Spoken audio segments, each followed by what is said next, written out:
आप देख रहे हैं न्यूज फॉर नेशन और मैं हूं प्रियदर्शन। देश की सियासत में अब बाप आ रहे हैं। जी हां, बाप आएंगे और राजनीति करेंगे। आपको ये बातें भले ही अटपटी लग रही हों कि आखिर बाप आकर के राजनीति कैसे करेंगे, लेकिन यह होने वाला है। और मध्य प्रदेश में जो विधानसभा का चुनाव होने वाला है, उस विधानसभा के चुनाव में एक नए राजनीतिक पार्टी के द्वारा कांग्रेस और भारतीय जनता पार्टी दोनों के खिलाफ मोर्चेबंदी की जाएगी, दोनों के खिलाफ सियासी ताल ठोकी जाएगी और इस पार्टी का नाम बाप है। यानी कि अब तक तो आपने दिल्ली के मुख्यमंत्री अरविंद केजरीवाल की पार्टी आप के बारे में ही सुना होगा, लेकिन अब देश की सियासत में आप के बाद बाप की एंट्री भी हो रही है।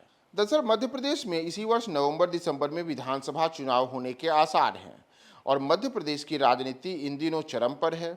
ऐसे में पिछले दिनों ही भारतीय जनता पार्टी ने तो विधानसभा चुनाव के लिए उम्मीदवारों की पहली सूची भी जारी कर दी है।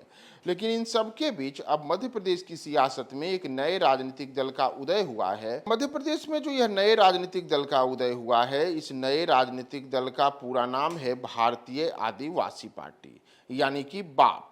और बाप ने ऐलान किया है कि वह मध्य प्रदेश की 21 विधानसभा सीटों पर चुनाव में अपने उम्मीदवार उतारेगी और ये तमाम जो 21 विधानसभा की सीटें हैं, ये पश्चिमी मध्य प्रदेश के हिस्से से आती हैं, जो कि आदिवासी बहुल इलाका माना जाता है।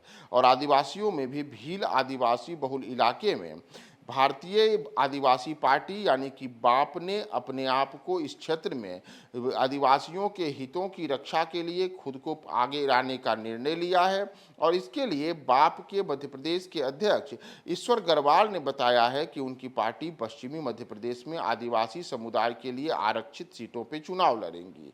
और अगर ऐसा होता है तो मध्य प्रदेश की 21 विधानसभा सीटों पर आप अपने उम्मीदवार उतारेगी। मध्य प्रदेश की राजनीति की बात करें तो मध्य प्रदेश में 230 विधानसभा की सीटें हैं और इनमें से 80 विधानसभा की सीटें ऐसी हैं जहां आदिवासी वोटरों का काफ़ी प्रभाव है, वे यहां निर्णायक वोटर माने जाते हैं। वहीं राज्य में कुल 47 सीटें ऐसी हैं जो आदिवासी समुदाय के लिए आरक्षित हैं।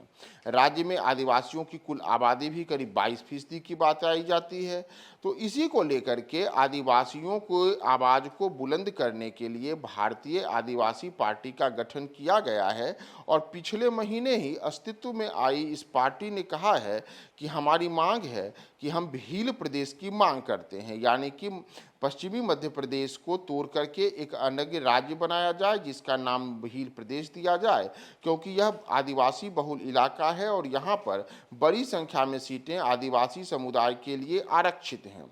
और इसी कारण से आदिवासियों की कुल 22% आबादी को उनका हक और अधिकार दिलाने के लिए बाप पार्टी के संस्थापक कांतिभाव राउत ने भाजपा और कांग्रेस दोनों पर आरोप लगाया है कि वे मध्य प्रदेश में आदिवासियों का शोषण करते रहे हैं। और आदिवासी वोटर इस बार इन दोनों को जवाब देने के लिए तैयार हैं और मध्य प्रदेश की सियासत में बाप बड़े स्तर पर इस बार के चुनाव में अपना प्रभावशाली प्रदर्शन करेगी। तो अब तक तो देश की राजनीति में अलग अलग सियासी दलों के अलग अलग नाम रहे हैं, जिसमें हालिया वर्षों में सबसे ज़्यादा चर्चा वाला जो नाम रहा है वह आम आदमी पार्टी का शॉर्ट नेम आप रहा है। तो जहां अब तक हम लोग आप को लेकर के ही चर्चा किया करते थे, वहीं अब देश की सियासत में एक नए राजनीतिक दल का जो उदय हुआ है, यानी कि भारतीय आदिवासी पार्टी, और जिसका शॉर्ट फॉर्म बाप नाम रखा गया है। तो यह बाप को देखना है कि भारत की सियासत में और मध्य प्रदेश की राजनीति में बाप का सिक्का किस स्तर तक चलता है।